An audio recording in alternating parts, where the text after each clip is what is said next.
Hello, can you hear me, beta? Yes, जी sir. Yes, sir. sir. Yes, sir. So why this meeting was ended? Sir ये कल भी कल पता। से हो रहा है। अरे सर ये कल कल से से हो हो रहा है, पता नहीं क्या। और एक बच्चे की आवाज भी आ रही थी, चल बंद कर। Yes sir.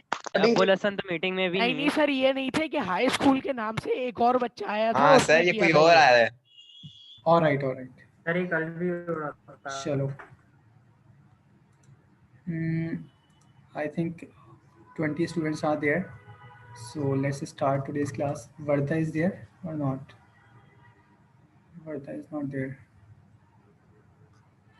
You can type the message because there is problems. So I have muted you all.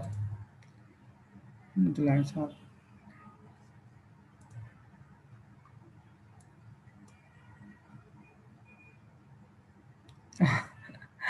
Okay, Abdullah. All right, let's start today's class. Abdullah Amir, what's the page number of compilation of Quran? Kindly tell me. Type the message 25. Okay, all of you, thank you, beta. All of you, please open page number 25. शाबाश जल्दी से open कर ले. Okay, compilation of Quran.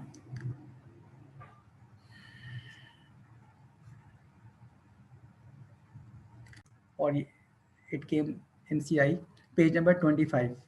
Okay, all right.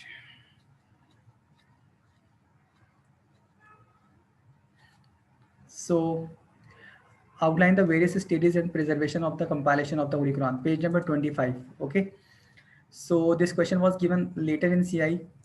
अच्छा, there is a difference between preservation and compilation. Preservation compilation में क्या difference है? Preservation का मतलब होता है कि महफूज हो जाना. तो कुरान जो है वो महफूज हुआ है हुजूर पाक सल्लल्लाहु अलैहि वसल्लम की ज़िंदगी में और कंपाइल्ड हुआ है हज़रत अबू बकर और उस्मान की life during the caliphate of हज़रत अबू बकर एंड उस्मान. क्या फ़र्क है दोनों में, प्रिजर्वेशन कंपाइलेशन? प्रिजर्वेशन का मतलब है महफूज होना. अब ये कहीं भी महफूज हो सकता है. That Quran was preserve in the memory of thousands of his companions, यानी आप की ज़िंदगी में ये हज़ारों कंपेनियंस के दिलों में था. वालेकुम अस्सलाम.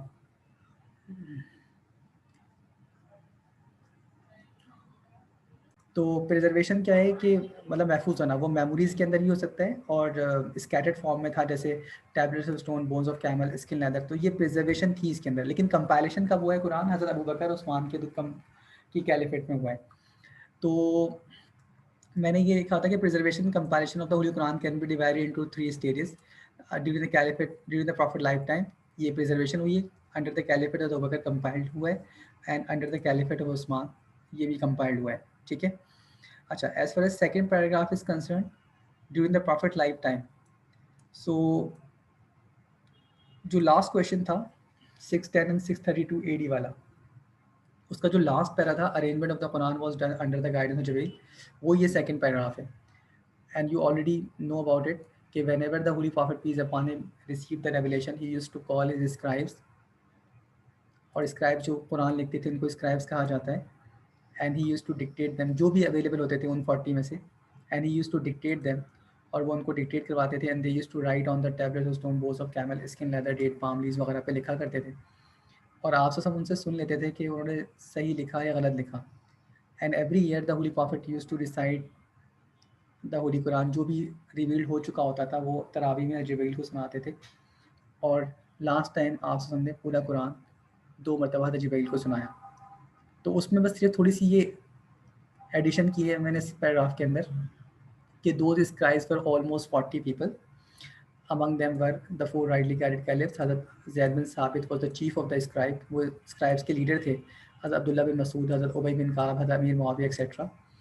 And Allah has himself taken the responsibility to safeguard the Holy Quran from corruption. कैसे अल्लाह ताला फरमाता है, इन्ना नहनु नज़्ज़लना ज़िक्रा व इन्ना लहू लहाफ़िज़ून. We have without doubt sent down this message and we will assuredly guard it from corruption. बेशक हमने इस कुरान को नाजिल किया और हम ही इसकी हिफाजत करने वाले हैं. तो now just you have to read out this para 2 and after that we'll move forward to para 3.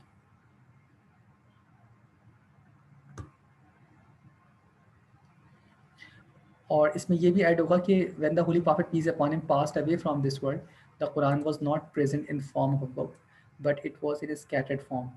It was in the memories of thousands of his companions and it was in tablets of stone, boards of camel skin leather. इसीलिए बाद में compilation की ज़रूरत पेश आई थी. तो just those who have read the para 2, kindly raise your hand.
Okay, I hope you all have read para 2.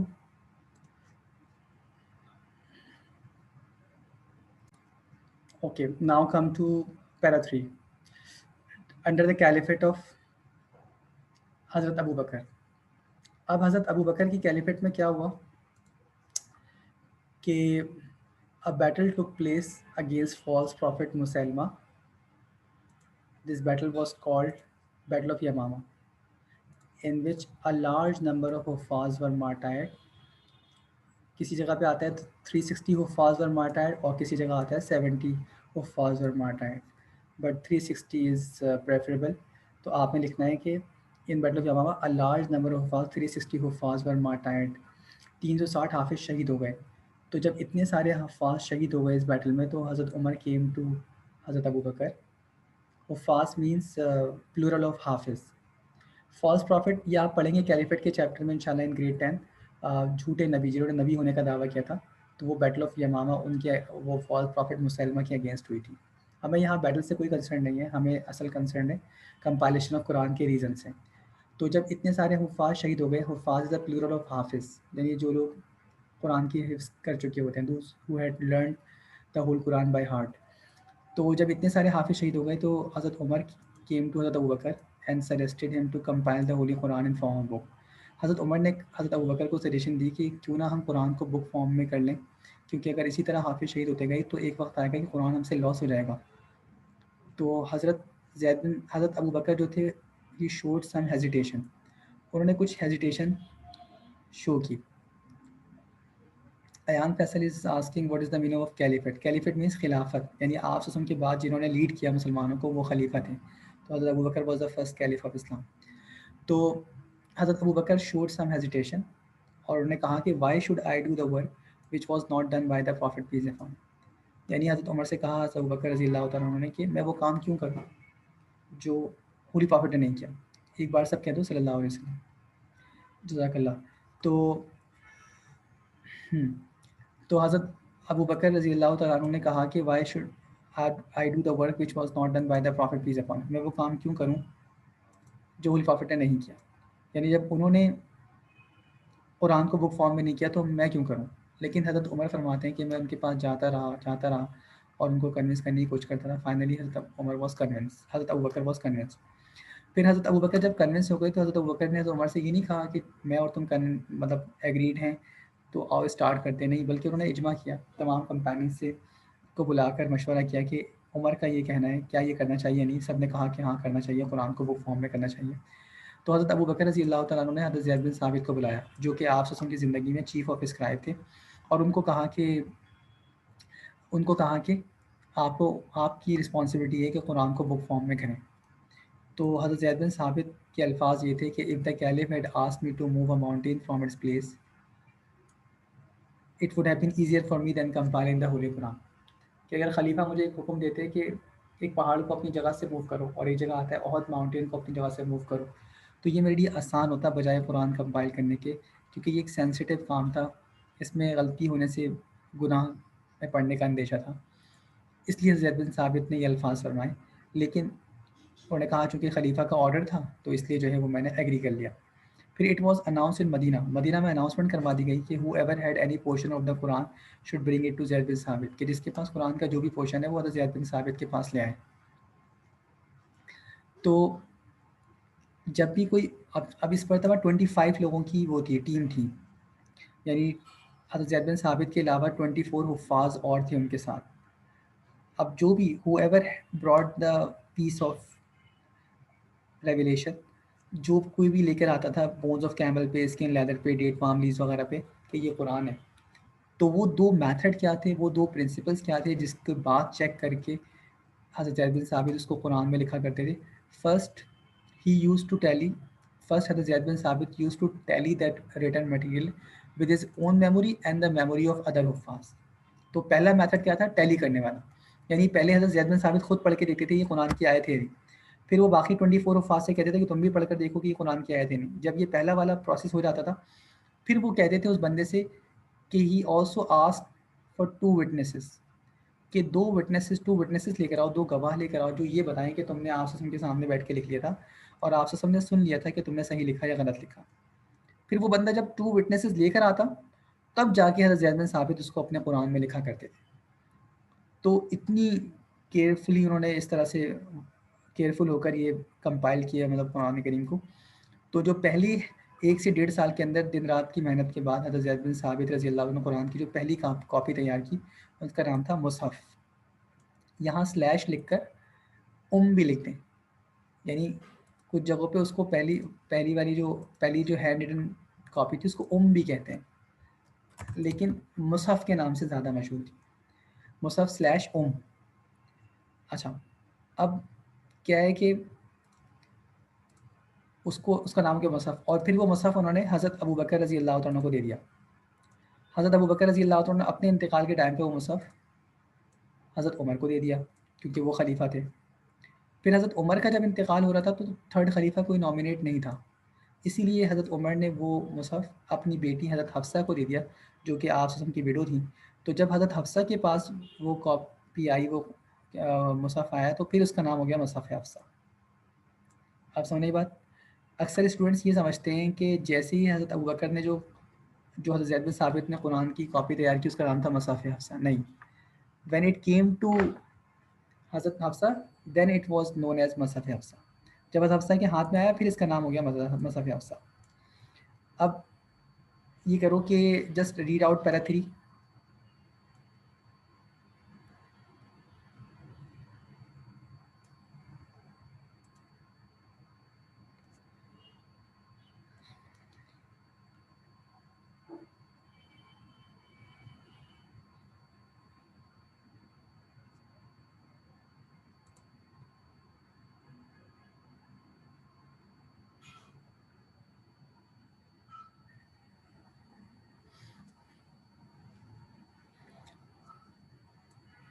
Abdullah, ये थोड़ा सा इररेलेवेंट क्वेश्चन है फॉर राइटली गाइडेड कॉलेज का। अभी मुझे कंपाइलेशन ऑफ कुरान एक्सप्लेन करने दो, उसको समझाने दो।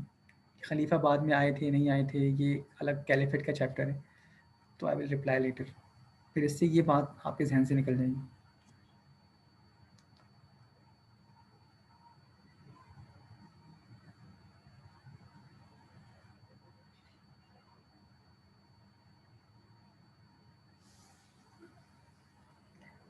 Then you have to raise your hand after reading this para 3.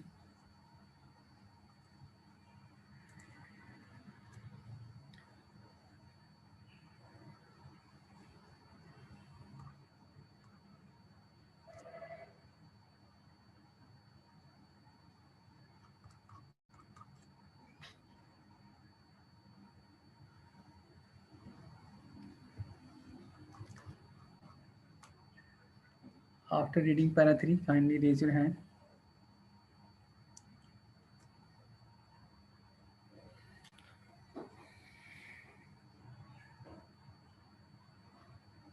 Okay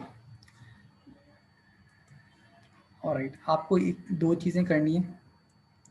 first अपनी जो बुकलेट है पेज नंबर 25 या 26 चल रहा है आपका, 25 होगा, उसमें आपने टैली को अंडरलाइन करना है, इसके ऊपर 1 लिखना है। यानी ये पहला मेथड था, क्योंकि पास्ट पेपर में ये क्वेश्चन भी आया कि वो दो मेथड्स क्या थे जो जो हज़रत ज़ैद बिन साबित के दौर पे वो किए गए थे कुरान को कंपाइल करने के लिए। तो ये टैली पे अंडरलाइन करके आपने you have to write number 1, और ये 2 विटनेसेस पे आपने लिखना है under, just you have to underline 2 witnesses and write number 2। तो ये वो दो स्क्राइब्स का मतलब होता है कुरान लिखने वाले। जो कुरान लिखने वाले ऑलमोस्ट 40 लोग थे, उनको स्क्राइब्स कहा जाता है। कातिबीन वही, वही लिखने वाले यानी रेवलेशन। अच्छा, ये तो आपने कर दिया कि टैली पे नंबर 1 कर दिया और 2 विटनेस नंबर 2। अब यहाँ पे इसी लाइन पे यहाँ पे लिखे हेडिंग, ठीक है, यहाँ पे हेडिंग लिखें 2 methods स्लैश प्रिंसिपल्स, ब्रैकेट में लिख दो 2 methods स्लैश प्रिंसिपल्स, और यहाँ भी लिखने नंबर 1 टैली, नंबर 2 2 विटनेसेस, ताकि वो आपको याद हो जाए। ठीक है Abdullah Amir, I will reply all the questions after completing the past papers of this heading. वो सारे तुम्हारे क्वेश्चंस उसमें आते जाएंगे। मैथड्स, हाँ, 2 methods स्लैश प्रिंसिपल्स, यानी वो दो मैथड्स और प्रिंसिपल्स क्या थे? Number 1 tally, number 2 2 witnesses. आपने इस जगह पे लिखने हैं जहाँ मेरा कर्सर है 2 methods स्लैश प्रिंसिपल्स ब्रैकेट में, और नंबर 1 लिखना है टैली, नंबर 2 2 विटनेसेस। यानी वो दो मेथड्स क्या थे, वो दो प्रिंसिपल्स क्या थे जिसकी बेस पे हज़रत ज़ैद बिन साबित ने वो किया था, right? 2 methods slash principles.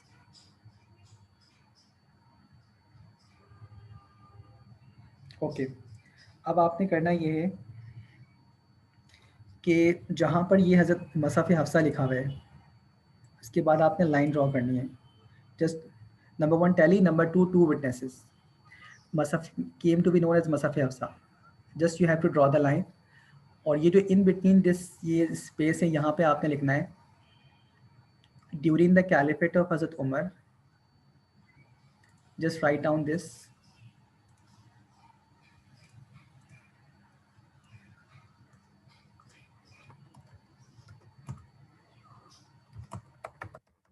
during the caliphate of Hazrat Umar,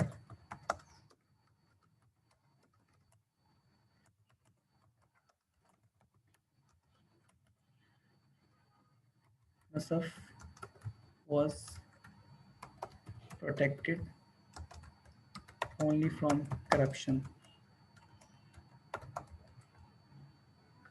Just you have to write this line. During the caliphate of Hazrat Umar, Musaf was only protected from corruption.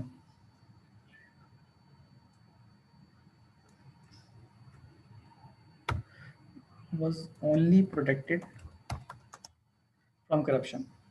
यानी हज़रत उमर के दौर में compilation of Quran से related कोई काम नहीं हुआ, सिर्फ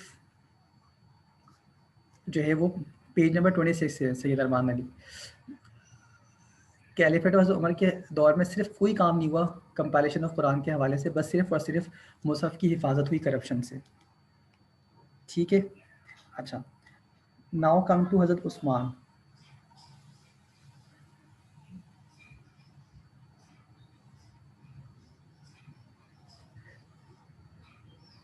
Just let me take the attendance.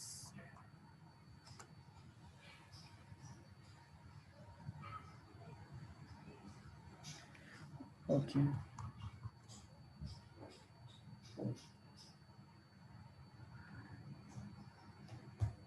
All right. Now come to next para. Page number 26. Okay.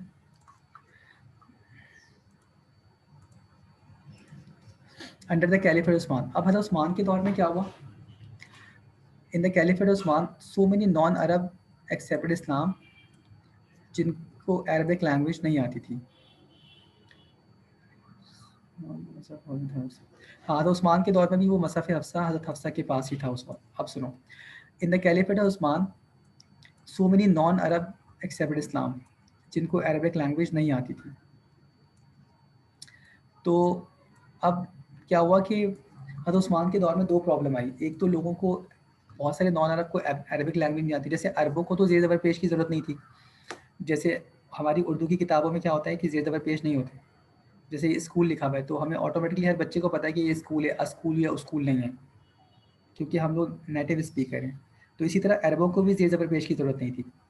लेकिन जब हज़रत उस्मान के दौर में बहुत सारे नॉन अरब ने इस्लाम कबूल किया जिनको अरबिक लैंग्वेज नहीं आती थी, तो उन्होंने कुरान को गलत तरीके से पढ़ना शुरू कर दिया। कुरान जो है वो 7 डिफरेंट डायलेक्ट्स में नाजिल हुआ। डायलेक्ट्स का मतलब होता है वेज ऑफ रेसिटेशन, तिलावत करने का तरीका। जैसे कि कारी अब्दुल बासित जो इजिप्ट के कारी साहब हैं, अगर आप उनकी तिलावत सुने तो वो मालिकियों में दीन भी पढ़ते हैं और मलिकियों में दीन भी पढ़ते हैं, दोनों सही है। लेकिन प्रॉब्लम ये आई है तो उस्मान के दौर में कि उन न्यू कन्वर्ट्स ने, न्यू कन्वर्ट्स का मतलब जो नए नए मुसलमान हुए थे, उन्होंने कुरान को 7 डिफरेंट डायलेक्ट से हटकर रॉन्ग डायलेक्ट में पढ़ना शुरू कर दिया। एक ये प्रॉब्लम आई। और दूसरा, they new converts they started, they were close to start fighting over the accent of the holy Quran. यानी वो कुरान के एक्सेंट पे लड़ने के करीब हो गए थे। कैसे? देखो, कुछ न्यू कन्वर्ट्स जो नए मुसलमान हुए थे वो एक सहाबी के पास गए, उन्होंने अपनी लैंग्वेज में उसको सिखाया, मतलब अपने एक्सेंट में कुरान को सिखाया। फिर कुछ न्यू कन्वर्ट्स किसी दूसरे सहाबी के पास गए, उन्होंने अपने एक्सेंट में कुरान को सिखाया। दोनों सही थे अपनी अपनी जगह पर। लेकिन वो न्यू कन्वर्ट्स आपस में लड़ने लगे कि तुम्हारे सहाबी वाला गलत है, हमारे सहाबी वाला एक्सेंट सही है। जैसे उर्दू सभी बोलते हैं, लेकिन एक पठान उर्दू बोले उसका एक्सेंट अलग होगा, एक पंजाबी उर्दू बोले उसका एक्सेंट अलग होगा, जो लखनऊ और दिल्ली वाले हैं वो उर्दू बोले तो उनका एक्सेंट अलग होगा। इसी तरह अरबिक सब बोलते हैं, लेकिन जद्दा वालों का एक्सेंट, रियाज वालों का एक्सेंट, इजिप्ट वालों का एक्सेंट, सबका एक्सेंट अलग अलग है। तो वो जो, जैसे अगर इंग्लिश में जैसे, लेकिन वो न्यू कन्वर्ट्स आपस में लड़ने लगे। जैसे एक मैं आपको एग्जांपल देता हूँ, फिर ताबूत, कुरान में एक वर्ड आया है ताबूत, जो है वो कॉफिन बॉक्स को कहते हैं जिसमें डेड बॉडी को लेके जाते हैं। तो एक रिवायत में ये है कि फिर ताबूत पढ़ते हैं, और दूसरी रिवायत जो है वो फिर ताबू, यानी ते को साइलेंट पढ़ते हैं। जब भी ते ता आखिर में आती है तो उसको साइलेंट पढ़ते हैं, वो फिर ताबू बोलते हैं। तो वो तो कहना कि भाई मैं तो अभी उस सहाबी से सुनकर आया हूँ, उन्होंने तो वो ताबूत पढ़ रहे हो, तुम ताबू कह रहे हो। हालांकि दोनों सही थे अपनी अपनी जगह पर। तो अब समझ में आया है उस्मान के दौर में दो प्रॉब्लम क्या आई कि लोगों ने कुरान को रॉन्ग डायलेक्ट में पढ़ना शुरू कर दिया, 7 डिफरेंट डायलेक्ट से हटकर। और दूसरा, they were even close to start fighting over the accent of the holy Quran. Quran पे वो लड़ने शुरू हो गए थे।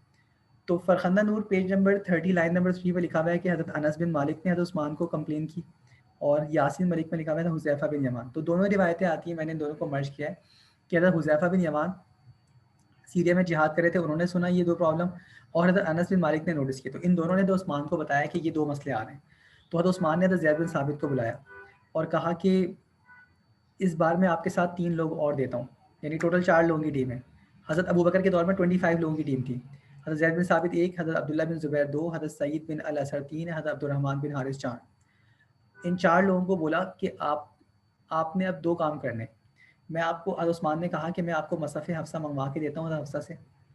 अब आपने काम ये करना है कि कुरान को 7 डिफरेंट डायलेक्ट से हटाकर कुरैश के डायलेक्ट में लिखना है, यानी जिस तरह कुरैश पढ़ते हैं कुरान, आपने एक डायलेक्ट में लिखना है। सही है? और दूसरा, सूरतों की अरेंजमेंट सूरह फातिहा से सूरह नास तक वो करनी है जो प्रॉफिट ने लास्ट टाइम तरावी में जिब्रील को सुनाई थी। अच्छा, मसहफ़ हफ्सा में सूरतें जो है वो उस सीक्वेंस से नहीं लिखी हुई थी जिस सीक्वेंस से हम पढ़ते हैं आज सूरह फातिहा सूरह नास तक, वो रेवलेशन के हिसाब से लिखी हुई थी। जैसे सूरह अलग फर्स्ट रेवलेशन है तो वो पहले लिखी हुई इस तरह से, यानी सूरतों की अरेंजमेंट रेवलेशन के हिसाब से थी, वो नहीं थी जो प्रॉफिट ने लास्ट टाइम तरावी में जिब्रील को सुनाई थी। तो हज़रत उस्मान के दौर में 2 नए काम कौन से हुए? एक तो कुरान 7 डिफरेंट डायलेक्ट से हटकर एक डायलेक्ट में लिखा गया रॉन्ग, मतलब यानी कि कुरैश के डायलेक्ट में। और दूसरा, सूरतों की अरेंजमेंट सूरह फातिहा से सूरह नास तक वो ही जो प्रॉफिट ने लास्ट टाइम तरावी में जिब्रील को सुनाई थी। ये 2 नए काम हुए उस्मान के दौर में जो हज़रत अबू बकर की कैलिफेट में नहीं हुए थे। तो फिर वो नया कुरान तैयार हुआ और वो फिर हज़रत उस्मान ने मक्का, मदीना, बसरा वगैरह हर जगह भिजवा दिया। अब सवाल ये पैदा हुआ कि इस पुराने कुरान का जो मसहफ़ हफ्सा और उसकी जो चंद कॉपियाँ थी उसका क्या किया जाए।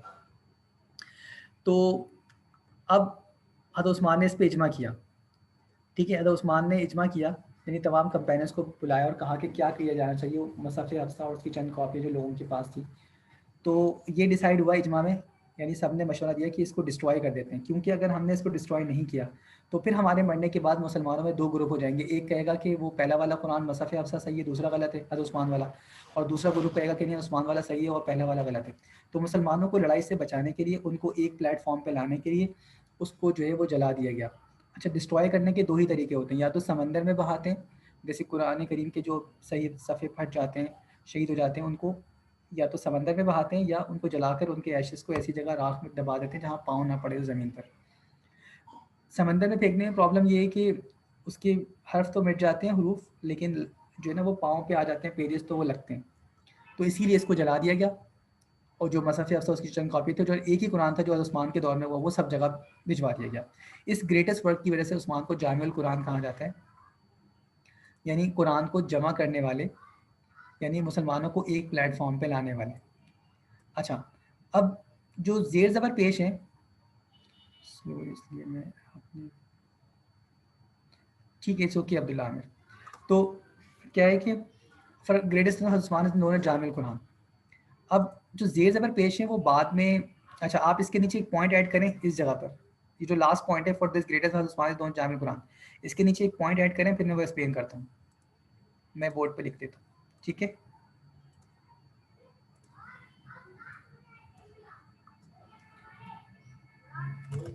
लेटर आराब, आराब का मतलब होता है ज़ेर ज़बर पेश।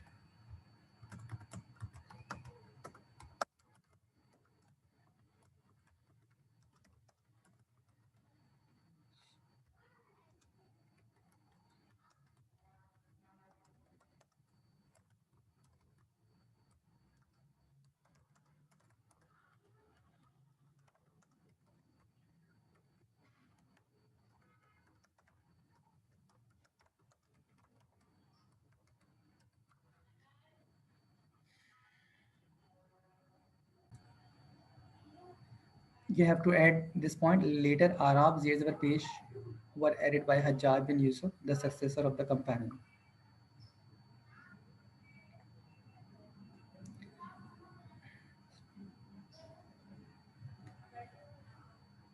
Where जो last sentence है ना, for this greatest was Usman is known as Jamil Quran, compilation of Quran का जो last sentence है उसके नीचे later Arab Zer Zabar Pesh were added by Hajjaj bin Yusuf, the successor of the companion.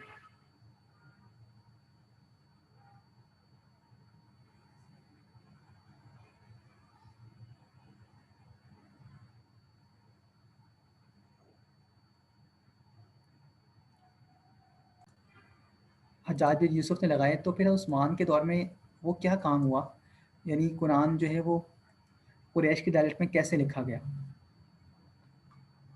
तो उसका जवाब ये है कि टेक्स्ट लगाए गए, मतलब उस्मान के दौर में फोनेटिक्स लगाए गए कि अल्फाज को कैसे प्रोनाउंस करना है। Just read out this para 4, मतलब उस्मान वाला पैरा रीड कर लो जल्दी से।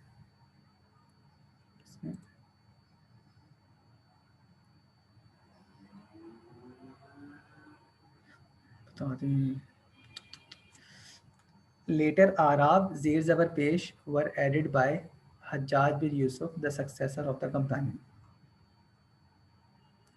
Brother, is it okay? किसी ने मुझे बुकलेट नहीं मिली, मैंने आपको स्कूल में भी बोला था लेकिन जवाब नहीं किया। आपने अब्दुल्ला की दो और उसने आपको भी बोला था।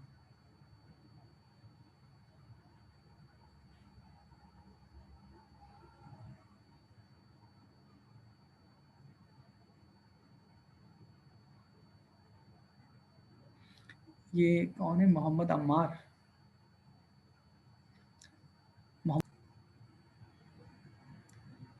Welcome.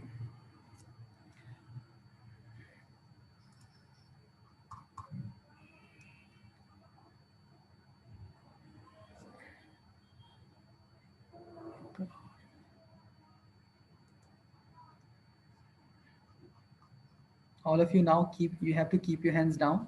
After reading para 4, Hadar Usman's Caliphate, you have to raise your hand. Yes, Abdullah, now you can ask me the question.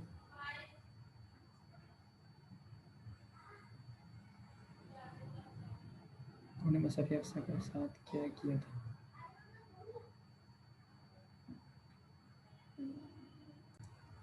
Okay Warda.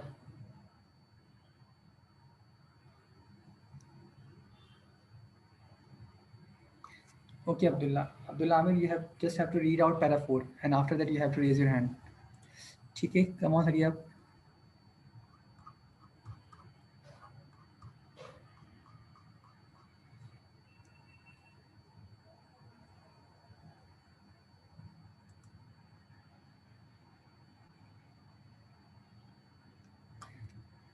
Welcome.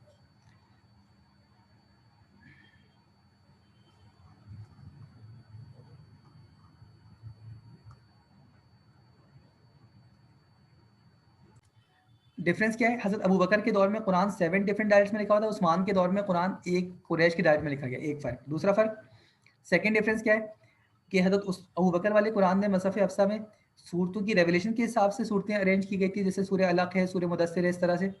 और हज़रत उस्मान वाले कुरान के अंदर सूरतों की अरेंजमेंट वो थी जो तरावी में हज़रत जबरील को लास्ट टाइम वही प्रॉफिट ने सुनाई थी और जो सहाबा को ज़बानी याद थी, यानी वही जो सूरह फातिहा से सूरह नास तक जो आज हम पढ़ते हैं। ये दो नए काम। और ज़ेर ज़बर पेश कब लगे? वो हज्जाज बिन यूसुफ के दौर में लगे, the successor of the comparison, वो मैंने आपको बता दिया। Is it clear to everyone? Okay, now come to the past papers. Just wait a minute. Yes.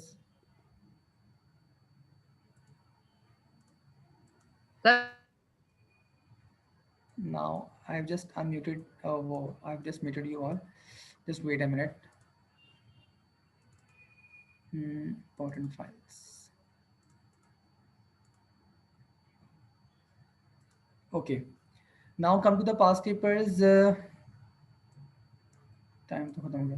No, 12:30 is the ended time of your class. Okay. So